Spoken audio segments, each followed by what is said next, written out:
Hi, everyone. Oh my gosh, it's so fun to see everybody. Bye. Thank you all for coming. I am Polly Simpkins, for those who don't know me. Can everyone hear me okay? Yep. Yes. Yeah. Awesome.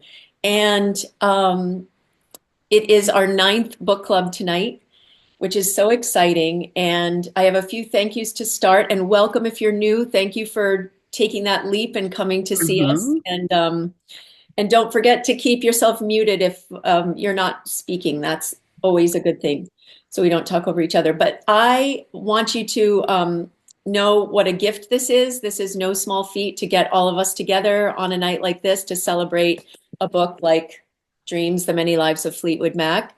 First, I want to thank Joe Stickles, who is here. He's our tech support, and he makes it possible for us to even gather like this on Zoom. So thank you so much, Joe.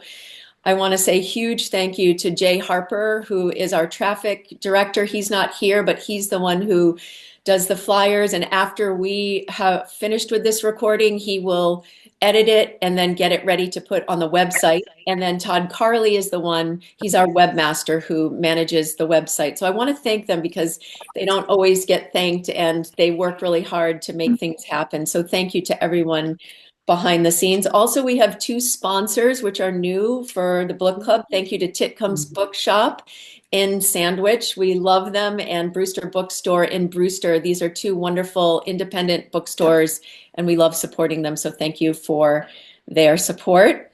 And lastly, but never leastly, I want to thank Barnes Newberry, our special guest tonight. We love him so, and you can see him here. He's here. When I asked him to join as our special guest, I knew that he had an affinity for this time period of Fleetwood Mac, but I had no idea he loved the band as much as he has. And I can't wait to hear what he has to say about that. So thanks for coming, Barnes. Thank you, Polly. I'm Um, thrilled. Yes, I know. We can't wait. So there's, if you're new to the book club, how the structure of it is that I've prepared a video. It's about 15 minutes long, and it gives a little backstory on the band, on the book, if you haven't read the book, so you can just jump in and know a little bit about it, and also share some clips with you that I interviewed Mark Blake, the author of this book, and and so I include some of the clips. So once again, if you're new, keep your camera off, keep it on, have a snack, have your dinner, whatever hmm works for you. This is super casual. There's a lot of people here. There's over 25 people, and a lot of people have their cameras off, and that's totally fine. If you do have your cameras off, you won't be seen in the video, but it doesn't mean that you can't ask questions when we get to the discussion part. So you just have to raise your little the little emoji hand, and we'll figure all that out after. Lastly, before we get to the video, our next book is called Every Brain Needs Music. It's written by Larry Sherman and Dennis Plies. It's a great book about the brain, about music. They met in a locker room just by chance. They live in Portland, Oregon. Larry is a neuroscientist and Dennis is a musician. So they've been talking about music ever since. So that will happen in May 21st, and that will be our last book club before the summer break. So if you're just joining, lots of people still joining. Welcome, welcome, welcome. Keep your cameras on or off. We have a video starting. We have Kai zooming in from Sydney, Australia. We often have people from around the world at book club. So thank you to everyone from wherever you are in whatever time zone. We love you. We're grateful that you're here. And if you're just joining, we're going to play a short 15-minute video, and then Barnes Newberry will be our special guest for discussion about Fleetwood Mac. Thanks for coming. Mark Blake is a British music journalist who began writing about music back in 1989. Known for his meticulous research and thorough exploration of the bands he writes about, he has authored deep dives into the worlds of Pink Floyd, Queen, Keith Richards, Led Zeppelin, and The Who. His seventh and most recent book is called Dreams, The Many Lives of Fleetwood Mac, which was published in September of 2024. Dreams is a culmination of Mark's extensive interviews with all members of Fleetwood Mac's many iterations, including guitarist and singer Peter Green, who founded the band in 1967. Fleetwood Mac's self-titled debut album, also known as Peter Green's Fleetwood Mac, was released in February of 1968. In the years ahead, various members of the band would come and go, including Danny Kerwin, Jeremy Spencer, and Bob Welch. In 1974, Stevie Nicks and Lindsey Buckingham would join Mick Fleetwood along with John and Christine McVie, and in July of 1975 would release what is known as their self-titled White Album to great commercial success. And the rest, as they say, is history. This group of musicians would go on to tour the world many times over, release 8 studio albums including Rumors and Tusk, as well as many live and compilation albums. I had a chance to sit down with Mark Blake, who after years of research and interviews with the band, has much to share about the inspiring, emotional, and complicated world of Fleetwood Mac, and their music that most surely will be beloved by millions of fans for years to come.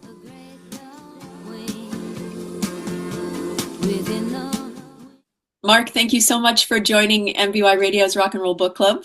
We're so happy to have you. Pleasure to be here. I've loved your writing for a long time and have so loved the book Dreams, which is what will be, which we all have read or have not read and are interested in, The Many Lives of Fleetwood Mac. But Okay. I want to start with Bring It On Home. Oh, wow.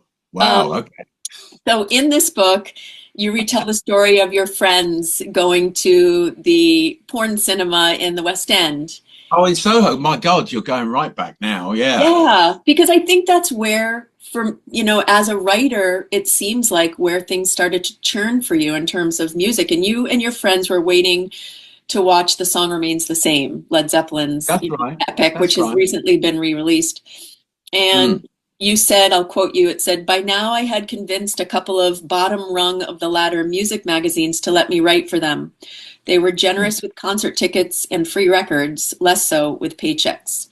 So I feel like this is when, you can speak more to it, but it's hard not to compare you with a Cameron Crowe type, character who, started writing when he was in high school and was obsessed with music to the point where he had to write and pose as somebody older than him. So I'm wondering if that is when music started to happen for you way back then with Led Zeppelin. Well, it did. There was a gap between me going to the porn cinema to watch The Song Remains the Same. That was in 1982, I think. Yes. And I started writing for magazines at the end of the 80s, 1989. So by that time I was I think I was about 22, 23 when I got stuff published. But yeah, going that my life, my social life revolved around music from the ages of I lived in London. I was literally less than an hour from Soho, the Marquee, Hammersmith Odeon, all these venues. So I was very fortunate. I was going to concerts from the age of about 15. In those days, you could get into venues at 15. In the UK, it didn't matter. You could drink when you were 16. Nobody asked questions. You've talked to so many people. The list goes on and on. Brian May and Roger Taylor, John Paul Jones and Robert Plant. How do you balance being with them and interviewing these people and wanting to get it right and also wanting their approval? Because I saw the Jethro Tull thing with Ian Anderson and he was just over the moon about that book. Like, what happens when that doesn't happen? And how do you deal with that? Well, I think the thing is, the Ian Anderson thing, just to clarify, it was an oral history of Jethro Tull. And Ian Anderson, I was asked to do that by Ian Anderson because he'd read something I'd written before. And so we spoke to lots of people. Ian Anderson's very thick-skinned. So he doesn't mind people criticizing him within reason. So in that case, a lot of the people he directed me to talk to, ex-members of Jethro Tull, this makes sense. I feel this is quite important. He actually said to me, that person doesn't like me. That person likes me. That person hates me. I fell out with him, but he was still happy for them to have their say. That's quite unusual. Don't get me wrong. I'm sure he would have challenged it if they'd said something absolutely dreadful, but he wasn't above being criticized. In terms of other artists, it's a balancing act. It's always a balancing act here. There are things that are left unsaid. There are things that aren't always addressed. I think sometimes we can be overly cautious in talking to these people, but I think it's about a balancing act. I try not to take it too seriously. At the end of the day, talking to a musician, someone that's written amazing songs, you're not talking to a world leader, you're not talking to a president or a prime minister, you're talking to a guitar player. Many cases that that's not to denigrate the talent, but I don't take myself too seriously, and I don't take them too seriously. And it's like, I'm respectful of the talent, but you've always got to have a sense of humor about this as well. They are human beings. They're flawed human beings, just like the rest of us. I wanted to ask you, since you have interviewed them and so many of them for so long, and I think you can kind of get it from the book, but who is most forthcoming? I mean, who is the easiest interview?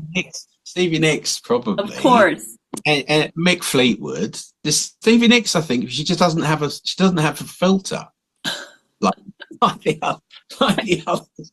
I had to interview her. It was 8 o'clock in the morning my time, because she was sort of nocturnal, and so I sort of set an alarm. It was a Saturday morning, so I had to get up early and interview her. And it was obviously late at night on the West Coast, and she was telling me she was sitting there with her candles and all the rest of it on. But I asked her a question, and she gave me the longest, the most convoluted answer. And I don't think she answered the question. She started talking about something else. So I just stayed quiet. And she went, and she turned around to me after about a minute. She went, am I boring you, dear? Am I boring you, dear? I said, no, keep going. It's okay. I love it.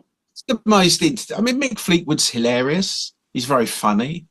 They're all good in different ways. And Lindsay, I mean, I imagine it's just, the whole thing is so fascinating with him and her and everything. It's so messed up. The whole thing is just so messed up. I know.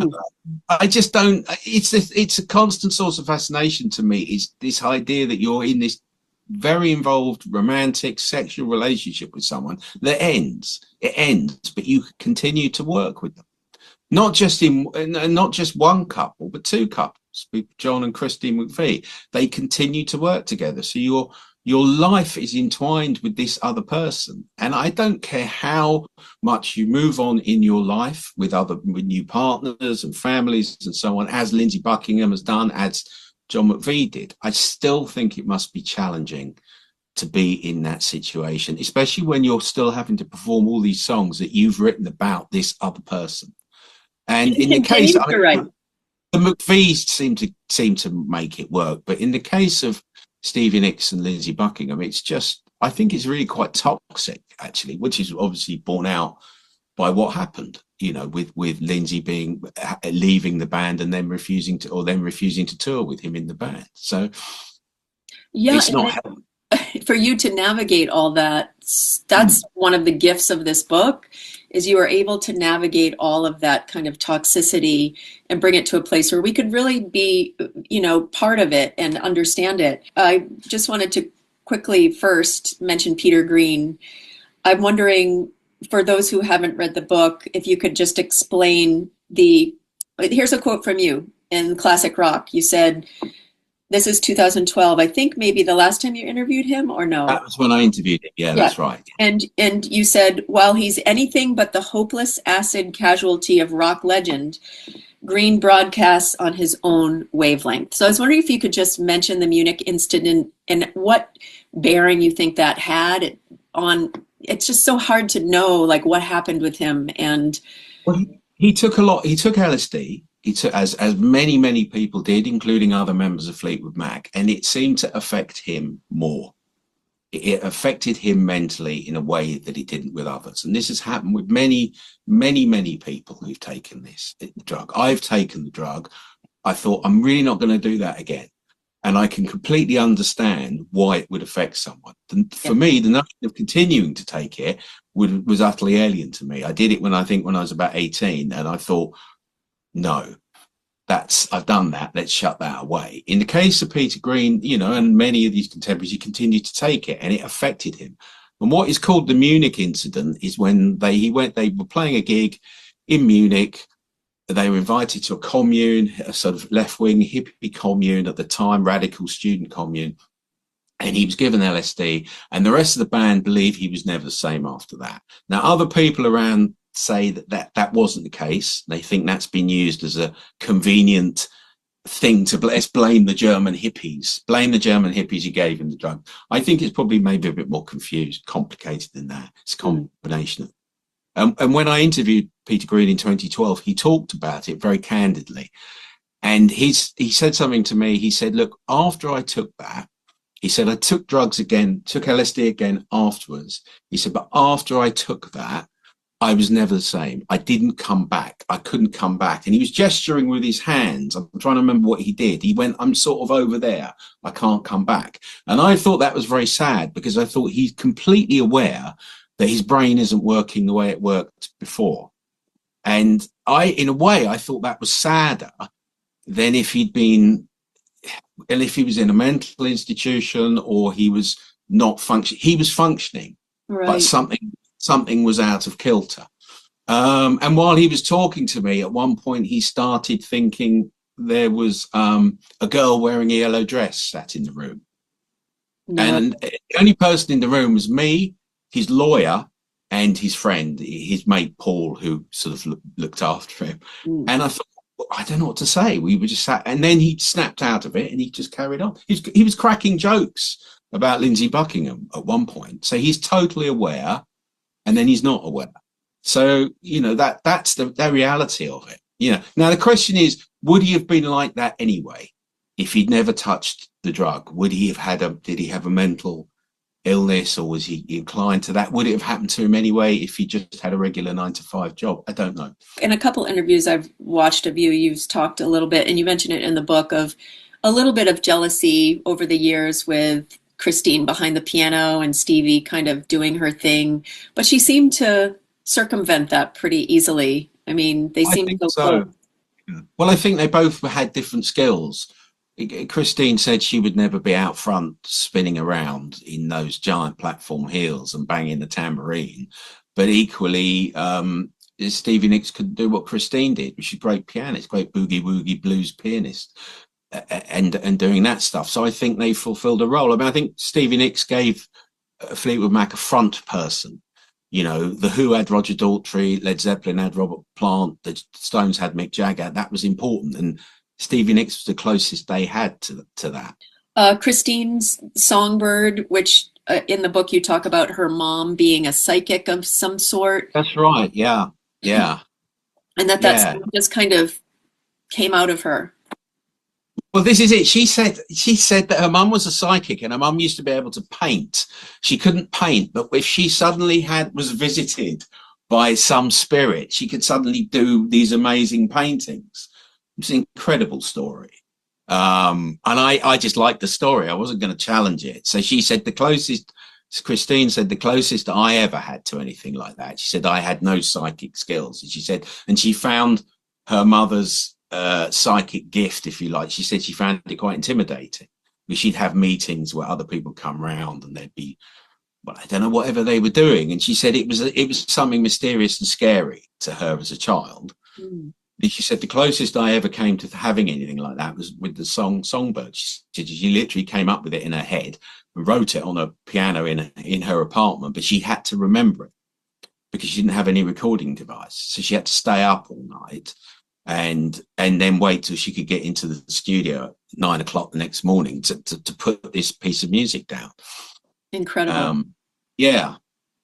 And then John McVie, it sounds like you talk about him in the wings listening to that sobbing.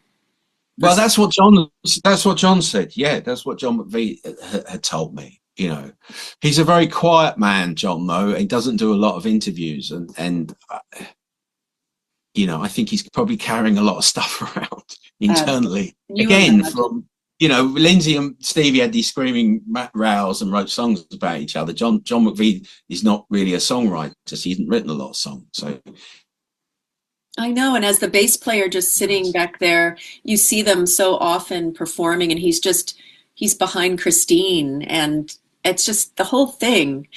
It's just incredible. And then I wanted to have you speak toward Tusk a little bit with Lindsey and him coming back after you mentioned Talking Heads and the Clash, and how he was kind of trying to find his place. Yeah, Lindsey Buckingham. That's right. For the Tusk album, you know, Lindsey very curious about music and new music, and there was a lot of things happening in the UK. Punk had come along in the UK, not so big in America, and it wasn't necessarily commercially huge here, but the bands that did come along made an impact, and it had a ripple effect on the business. So suddenly, image-wise, groups started to look different. The hair was shorter. There was less satin and scarves and less flared trousers, definitely here in the UK. And I think Lindsey Buckingham was very influenced by that. And he's very influenced by the approach to making music, which was harsher, it was a bit more raw and stripped down. And there's a lot of that on Tusk. I mean, a great story is he cuts his own hair. He cuts his hair off with a pair of nail scissors in the shower. And then goes marching into the studio, you know, and Christine McVie's like, "What have you done to your hair? What have you done?" You know, like this. But you know, it's all good fun. And I think him pushing for new ideas was very beneficial to Fleetwood Mac. Otherwise, without him, they could have just made, without it happening, they made Rumours Part 2, but not as good. So, you know, that's where he was going. And I think that Tusk album really set them up for the 1980s. There you have it. A little taste of Mark Blake, who's fascinating. And if you get a chance, that the whole interview is an hour long, and it's so good and so fun to talk to him. And the raw interview will be posted on the website next week. So thank you for watching, and thanks to my son Justin for editing that. If you're joining while we were watching the video, welcome. Thank you for coming. We have people from all over the world here tonight. And most importantly, Barnes Newberry is our special guest. If you're not familiar with who he is, he's the host of My Back Pages, which is a storied, kind of beloved show that MVY has had the pleasure to have Barnes host for many years now. And I'd like to welcome Barnes. There? Better? Yeah, we can hear you now. Okay. Hi, Polly. Hi, Barnes. And hello, everybody else. Hello. And this is such a gift, because I don't know if you've done video work before with MVY, but this They don't want me to do it. No. I don't know why, but yeah. No, this is a first, and that's what makes it so exciting to be working with you, because you do such a good job with this business, and we're lucky to have you. Oh my gosh, well, right back at you. It's so fun to be here with you. And just before we get started, again, there are a lot of people here with their cameras off, so you can't see yourself, and that's totally fine. But if you do want to ask a question, just make sure you notify us with a little hand up or hand raised. But I mean, Barnes, do you want to just, as I said at the very beginning, I didn't realize that Fleetwood Mac was so near and dear to your heart. And I would love just to hear a little bit about your trajectory with the band. I know you go way back with them. Yes, I do. I first found them was probably right around 68, when they were really just getting started. Peter Green's Fleetwood Mac is what it was. And it was Mick and John McVie, of course, and Peter Green and Jeremy Spencer. And pretty much strictly blues oriented. And I wasn't really a blues guy at the time, but I was fascinated by that sound. It was different from an American blues sound. And then I remember hearing the wonderful bluesman B.B. King talk about Peter Green. You probably know about this too, and maybe many of you do as well, where he said that Peter Green was the only guitar player he'd ever heard who could actually create cold sweat for BB. That's how good he was. And that was eliminating people like Eric Clapton, later on Stevie Ray Vaughan. He strictly focused on Peter Green. And so that early Fleetwood Mac, I liked them a lot, but I think my favorite era of Fleetwood Mac was when Danny Kirwan joined. He, to me, was a 16-year-old kid. Peter had his eye on him for a long time. He wanted a foil to play in the band, to play off of him. And Jeremy Spencer was not that. Jeremy was more of a rockabilly guy. He wasn't known as his guitar work. It was more Buddy Holly and that sort of stuff. But when Peter Green found Danny Kirwan, they really gelled, and you can hear it on the Then Play On album. You can really get it because especially with good headphones or a good system, you can hear those two guitars going at each other, and it's hard to tell who's playing what, but it really worked, and that's a terrific album, and so that gelled for me, and I suddenly became more of a blues guy than I had been before. That said, when Peter left due to his issues, which was very disturbing for everybody, fans alike. The next album that came out was Kiln House, and no Peter, but it was a great album. Danny and Jeremy Spencer really rose to the fore on that, did a great job. Mick and John McVie were right there, solid rhythm. And uncredited on that whole album is Christine. She was not credited on there. She did the cover drawing, the painting. Yes. But that album really, to me, speaks of so much the way they were able to work without their leader, their former leader. So, and then after that, a few albums after that, Bare Trees and Future Games really showed us all how terrific Danny really was. So he was really my kind of favorite of all over the years, but they were all integral to the sound. Mm.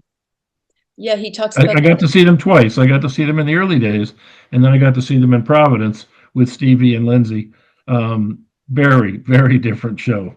One was blues oriented, and the other was pop rock. Yeah.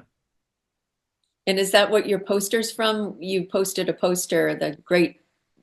Yes. Actually, it's this poster blown up. I don't know if anybody can see it. Oh yeah. Which was from a show in 1970. So it was right around that time where everybody was in the group, and I think it was in the Boston poster, if I'm not mistaken. And it's that greets me every time I open the door to my house. That's what I look at, and it's kind of creepy to look at it in a way. It's sort of a doll, but nonetheless, it always gives me good feelings of the early Fleetwood Mac. That's wonderful. Gosh. Well, speaking of a trajectory, my goodness, you've been there from the beginning. And what's your sense of Peter Green, just briefly, in terms of the Munich incident and all that stuff?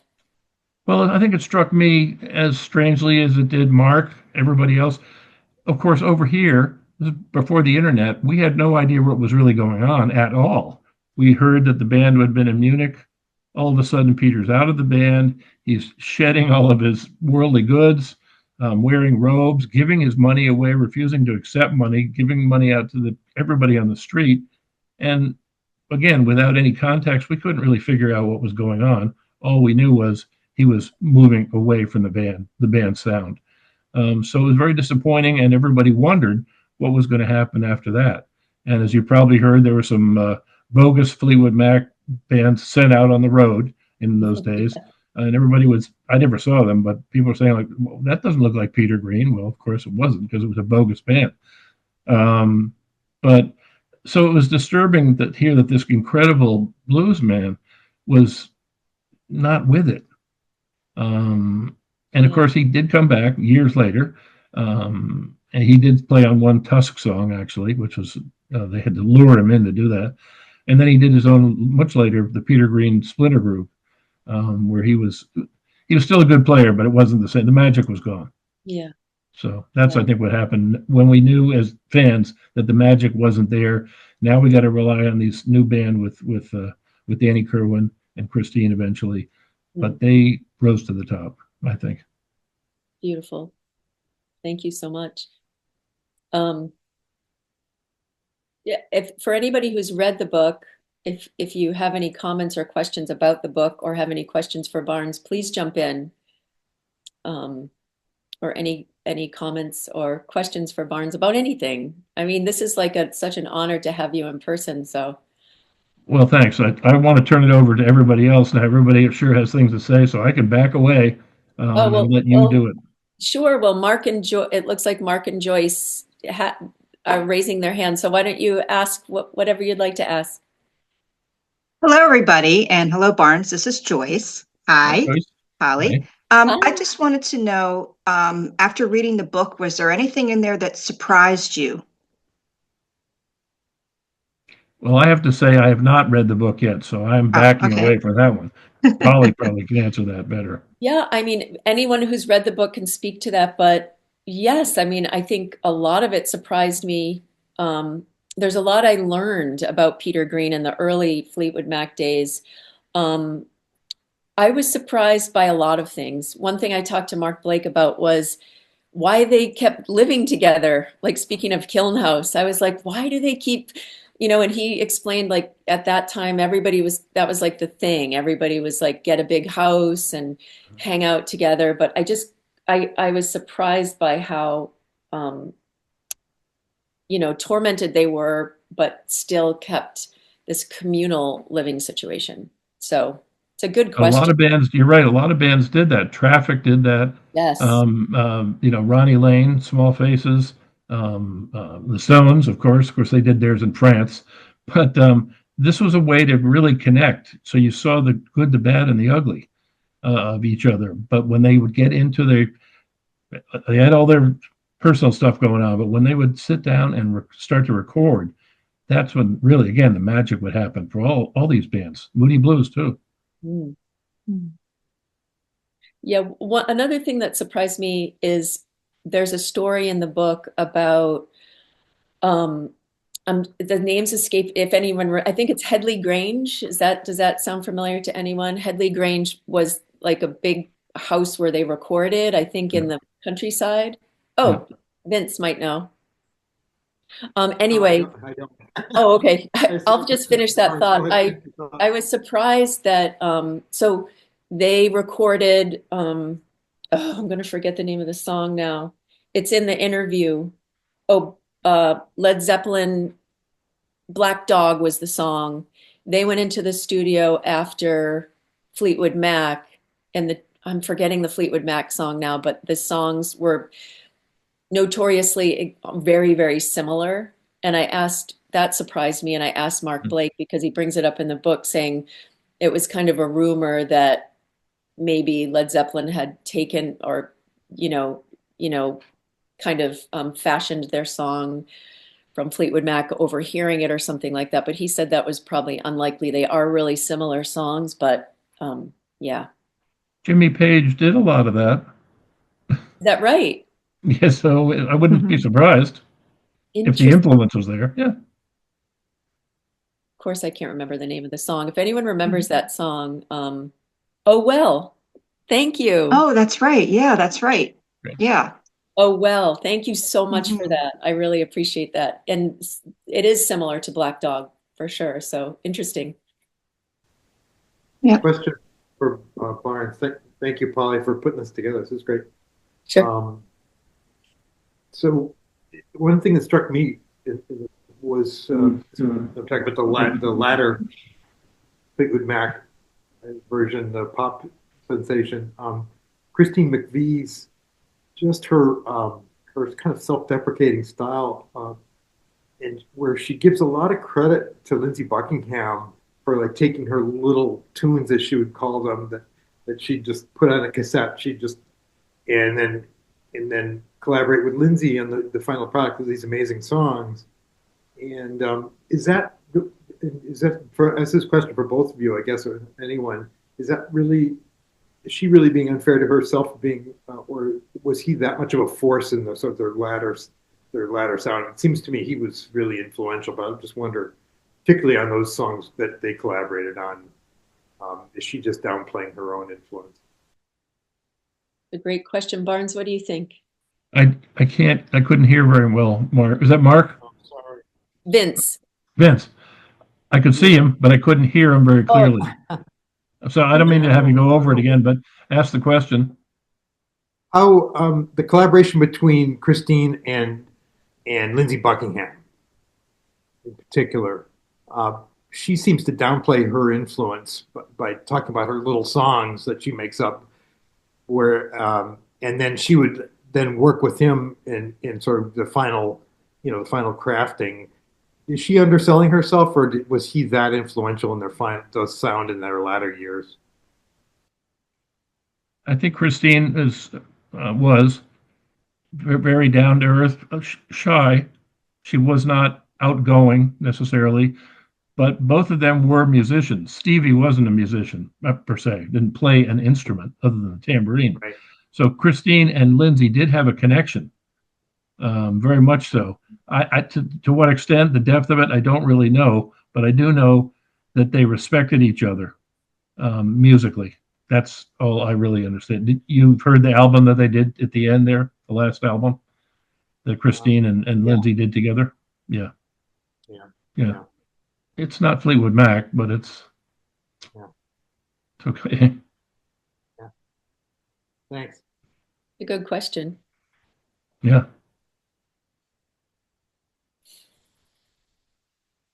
Anyone else? This is so fun. Thank you so much, Barnes, and thanks to everybody.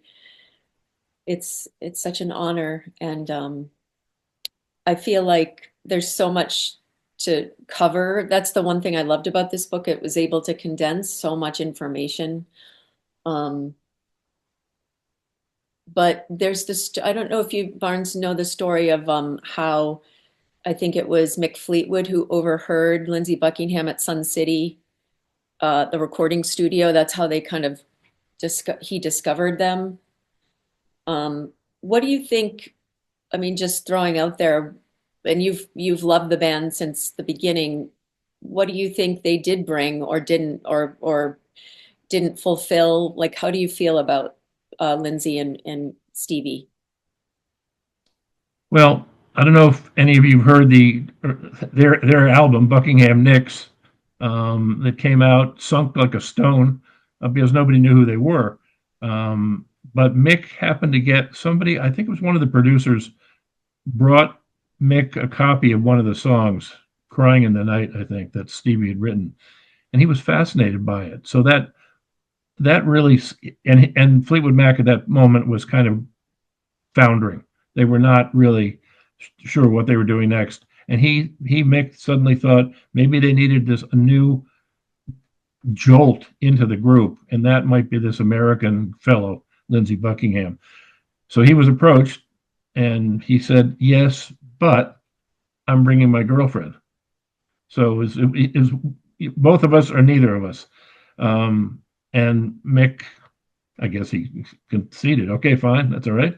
And but immediately, from what I understood, they gelled very quickly, and Mick realized this is a new sound. We're out of the blues now. We're now getting into a pop sound with this how else is spirit up there on the dancing away, but with Lindsay playing with her, and that worked really well until Lindsay and Stevie started having their issues. If you've seen some of the videos, they glare at each other. So that was the relationship that was souring. But that Buckingham Nicks album is actually a pretty good album, I think, for the time, 76. Yeah, definitely. And as Mark said in the interview, which is so true, how they continued to work together. I mean, they had to really to keep the magic going, I guess, but you see those videos, and I forget what's the song where there's that famous video and she's just drilling through him with her eyes, like just so. But suddenly it was about him. That's exactly. Right. Maybe the tension is what was needed at the time. I don't know. Yeah, well, that's a good question. So someone pointed out in there that Buckingham Nicks is long out of print and only available on eBay for hundreds of dollars, but it got redone last year by Madison Cunningham and Greg Bird under that title, Cunningham Bird, which is kind of funny. And I know several of the songs have been played on the station. That might be a way to access it if you don't have $400 to buy it on eBay. Yeah, I loved it. Thank you so much, guys, by the way. Nice to see you. And yeah, I love that Andrew Bird and Madison Cunningham did that. They just reimagined it in their own way, and it's beautiful. Right. And I've so enjoyed hearing that on MVY. That's a great point. Good point there. Excellent. Yeah. Yes, thank you. And again, there's lots of people with their cameras off who we can't see, but if you have any questions, please let us know, because that's what we're here for. And having Barnes here is like a little treasure trove of, and even away from Fleetwood Mac, if you have anything, if you're a fan, you want to ask something, please do. Is it okay to give my email out to everybody if they want to ask questions? It's barnes@mvyradio.org. That gets to me as long as you spell Barnes. It'll get there, and I promise to answer everybody. That's great. Thank you. We appreciate that. And maybe Joe could put that in the chat too. And go ahead, Nikki. And you can also put it into the chat if you want to type it out, and we can read it for Barnes.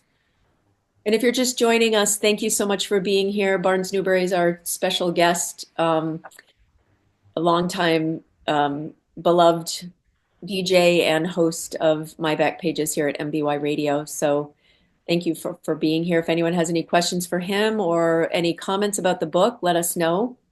Oh, she said, I just wanted to revisit the schizophrenic nature of so many different Macs. Why did they continue the brand, so to speak, and not become different bands? I think that's a great question. But I think the founders, Mick and John, this was their thing, especially after Peter left, Peter Green, and they wanted to keep it together. They wanted to play together. They just needed front people out there because neither Mick nor John McVie were anywhere near the front, both physically or emotionally. They held back, solid rhythm section, as I said, but they wanted to keep the name going and just, if they had to, fill it in with other people, providing they were good and they fit the mold. Of course, the mold changed, but nonetheless, I just think at that point they just want to keep the name out there. It's a brand. Yeah, it's a good question. I thought about that a lot in the book, in particular with Mick Fleetwood, because he seemed to be the driving force behind keeping it going. Like he was the one who was always foraging for somebody to kind of, fill in or whatever. And Danny Kerwin, you could speak to how Danny Kerwin and Jeremy Spencer and everybody found their way, but it seemed like he was a real catalyst. Well, he drove from the back. The engine was in the back of the band, and McVie was right there with him, but Mick was the verbal one, and that's what they wanted to maintain. The two of them wanted to play together because they played so beautifully together, and they just need people that they could count on up in front. Yeah. Yeah, like Mark Blake said, they really lucked out with Stevie Nicks because they needed her in that role. But a lot of the old blues purists, not fans of Lindsay and Stevie. Oh, I bet. At all. Not at all. Right. Oh, I bet. Of course. Yeah. Fascinating. What was the name? Was it John? Who was the before Fleetwood Mac? John, was it Mayall or? John Mayall's Blues Breakers. Yeah. Yeah. That was the original. Yeah. Fascinating. Thank you, Nikki, for that. I see Nikki mentioned the Led Zeppelin, accused of borrowing. They all did it. All these bands did it over the years, but there were several that were sort of notorious, and Jimmy Page kind of got a nod because he'd been a session man since he was 15. Right. He played on all those early rock hits coming out of the UK, not all of them, but a lot of them. And so he knew all these things are floating around in his head. So whether it was intentional or not, yeah, it was easy to just pilfer or borrow. Yeah, that's a good point, Nikki. And also, if anyone hasn't seen Becoming Led Zeppelin, it is a must. If you're a fan, it's really good and really shows his work as a session musician and what that was like and how it influenced what he did. Right. Nicole said, I grew up in Duxbury and my girlfriend got a Capri for her 16th birthday. We got the first 2 Fleetwood Mac cassettes and listened to it daily driving around town singing all the songs. Such a great group of songs, wonderful memories. Saw them in concert, but it was much later on. And then Vince said, I did not know the Mac origin of Black Magic Woman. Very cool fact. Yeah. Peter wrote that song. So that's Peter Green. Peter Green did? Yeah. Yeah. Oh, right. Yeah, he kind of talks about that. It's interesting. He wrote that. And then, of course, Santana did Black Magic Woman with Gypsy Queen on the end that they put on. And Gypsy Queen is a guitar instrumental from a Hungarian named Gabor Szabo, who did this beautiful instrumental and Santana put the two together. So it's basically two songs turning into a third. Wow. And Yeah, again, what Vicky said, like the sharing, kind of yeah, sharing, and that's yeah, right. no, that was how it was done. Oh, yes, she said it may have been 8 tracks. Oh, I remember the 8 tracks. You push, oh my gosh, how fun driving in the car. I never owned an 8-track player. Really? Never. Huh. I couldn't stand how they broke the songs up. Right. I Sometimes know. halfway through a song, you'd have to push the thing in, and I don't know, it drove me crazy. Oh my gosh. How fun. Well, what a great band, and it's a great book. And Mark Blake is, as was said in the video, has a bunch of books, and he's a great writer. And as he said, doesn't take it too seriously. He's very, very forthcoming, very honest, and Very easygoing, too. It seems like easy to chat with and happy to share. yeah, Yeah. absolutely. And if you listen to the video, which I will post, I mean the raw audio, he's just, as I said, talked to everybody. And one thing I asked him in the interview is, it seems like his books come from a lot of articles he writes, and right now he's in the process of interviewing quite heavily Genesis, Phil Collins, and Peter Gabriel. So Mhm. I asked him if that was a little teaser of a book that might be coming. He wasn't ready to commit on that, but I'm thinking that's what he's working on now. Uh, Oh, Nikki said, Barnes, do you have a favorite era? well, I don't know if you listen to my show, and I'm not trying to plug it, but it's called My Back Pages, and it's ostensibly music from the 60s and the 70s. So that kind of answers the question right there. For me, I kind of grew up with the early 60s folk music, a Kingston Trio, the Limelighters, Pete Seeger, Odetta, and then that just sort of segued into and going as a young fellow to Newport almost every summer, living in Rhode Island. That was easy until suddenly it got too big. But you know, being there when Joan Baez was there, and then this fellow named Dylan. I happened to be there the night on 25th of July 1965, when all hell broke loose, and he suddenly did the electric bit. Um, for me, Nikki, it's the 60s right on into about probably the mid 70s when the singer-songwriter whole era started with James Taylor and Paul Simon, well, not Paul Simon solo, Cat Stevens, of course. That stuff was really perfect for me. And then the 70s got a little waylaid with the disco and the punk. But it came back for me in the 80s somewhere. So, Good answer. well, convoluted, but yeah. Did you see the Dylan movie? 4 times. 4 times. What do you think of it? Well, I've found myself on battlefields on Facebook with people because some people love it and some people hate it. And it seems like the ones that hate it say it's not historically true. It's a movie, it's not a documentary. Right. And that's what you have to realize. Yes, they're fiddling around with the facts to make it a movie. Dylan okayed it, so that tells me right there he was all right with what they were doing. And so I loved it as a movie. I thought it was really it was sweet moments. He was curmudgeonly. That's Bob. Mm. He wasn't nice to Susie. What do they call her in the movie? They don't call her Susie, and Joan. He wasn't nice to them. But that's him. That's the way he's been. But the Woody Guthrie scenes and the Pete Seeger scenes in there were just remarkable to me. Amazing. Yeah. Amazing. Yeah.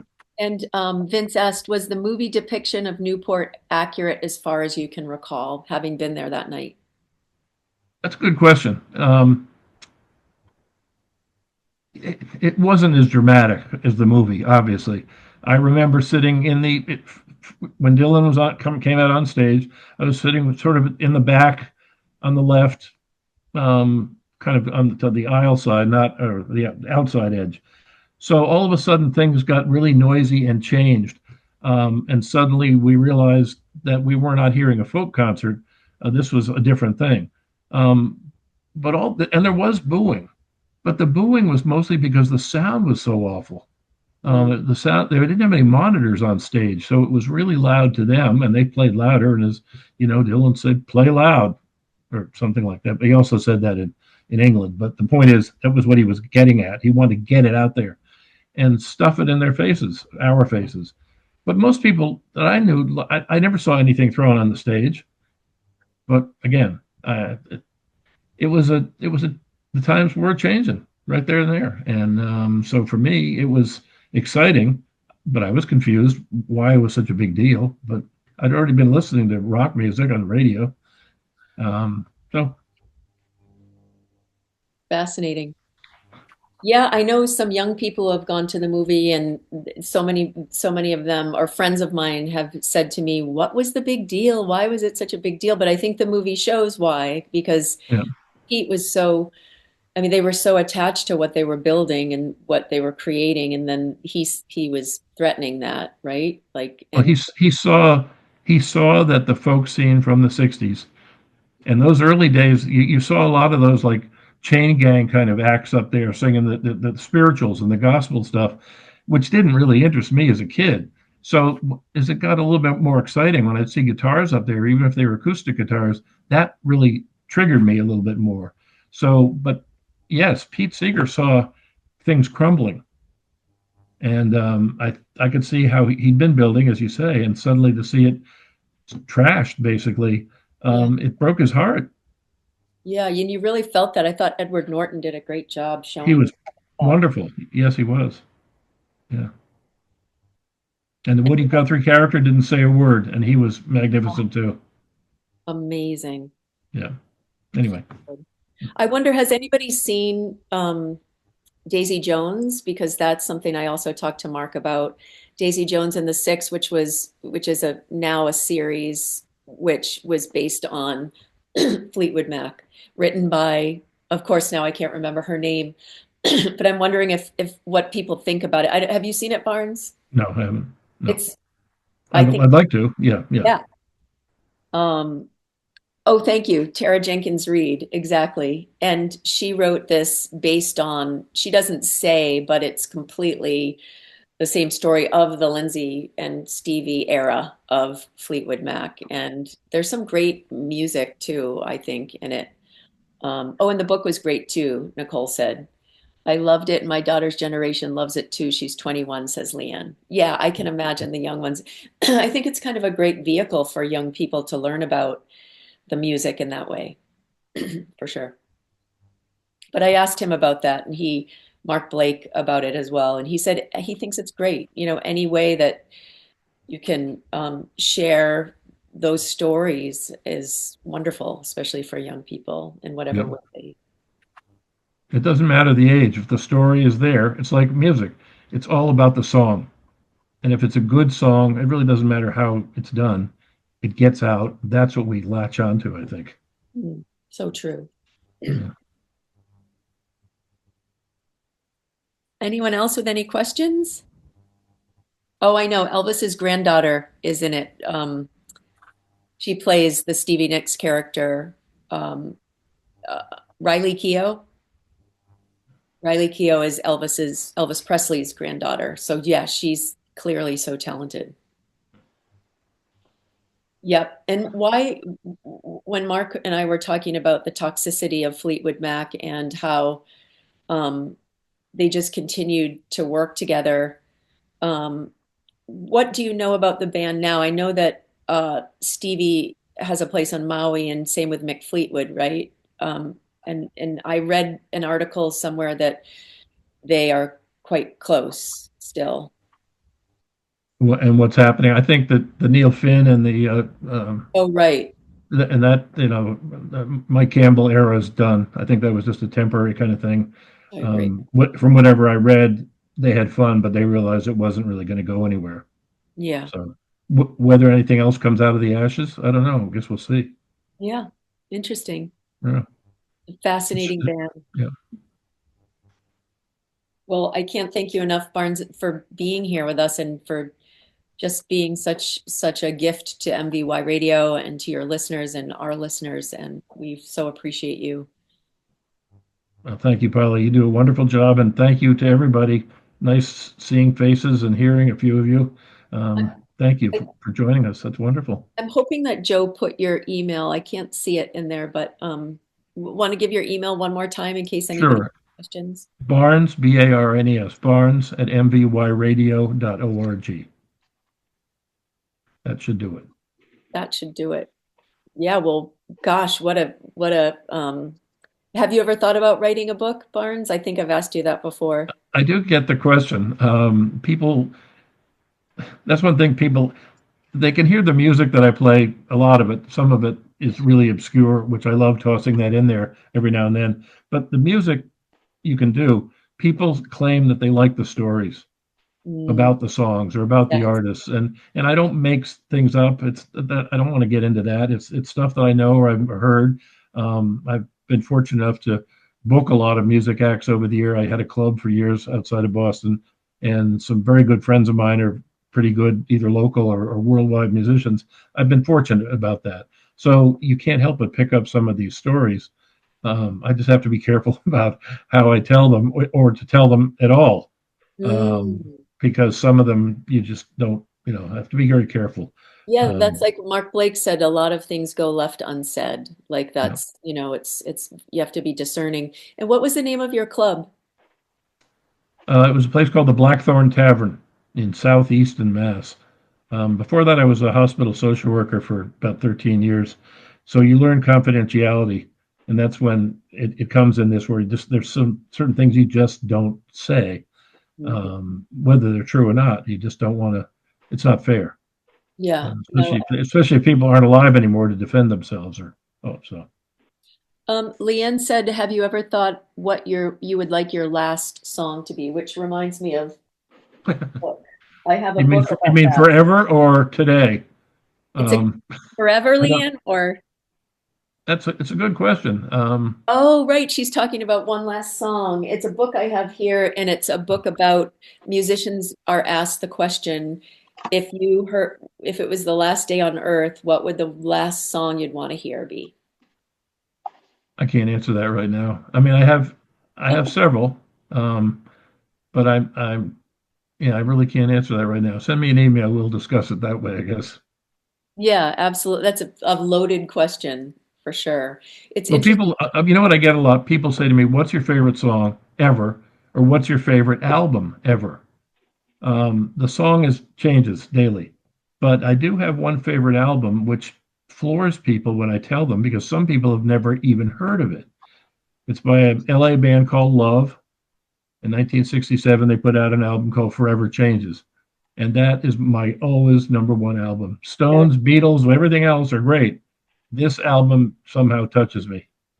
And is it something you play when you're feeling a certain way, or it can adapt to when is it that you play it? I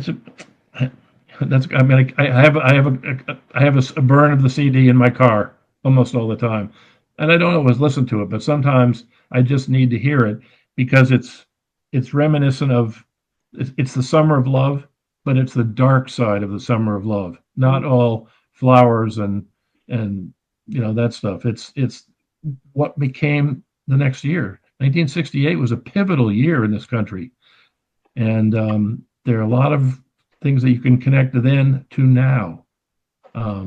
So it reminds me that everything isn't always wonderful. That there is a darker side, and I'm not saying I go to the darker side, but I remember it, and I respect it. So that's well put. Well, no, and I appreciate that. That's an important reminder for sure. Oh yeah, she said just loaded it onto my Apple Music. So a new fan is born. Hang on for the ride. Gosh, thank you everyone for being here, and thank you, Barnes. It goes without saying we love you, and it's such an honor. Thanks again to Joe Stickles, tech support. Thanks to everyone. Joe is great. Joe is great. He is. And I wanted to mention, if you're watching this recording in the future sometime, I want to thank you too for listening, for checking it out, and hopefully you can come in person to our next book club, May 21st. We'll be reading again, Every Brain Needs Music, and it's very true. Every brain does Thank need. you, Polly. You did a great job. You're wonderful. Thanks so much. Thank you so much. We really appreciate everybody. And yeah, I'm glad that you gave out your email so we can ask you questions. And Anytime. Sure. Okay. Thank you. all right, everybody. Thank you so Good much. night. Thanks for coming. Thanks a Good lot. night. Sleep tight. And Thanks, Joe. Thank you. peace be with Bye. you, everyone. And thanks, Kai, for coming all the way from Sydney, Australia. Yeah. Everybody. It's great. I know. There's a lot of people here, and I like that people keep their cameras off. They just feel comfortable just, listening, which is really nice too. Okay. Oh, Hi. there's Karen. Karen's just tuning in. Sorry. But they will be able to see it again, right? Yes, the recording will be posted probably next week. And hi, Mark, and Anna, and Nick, and Yogi. All right. Bye. All right, bye, everybody. Thanks so much for Bye-bye. coming.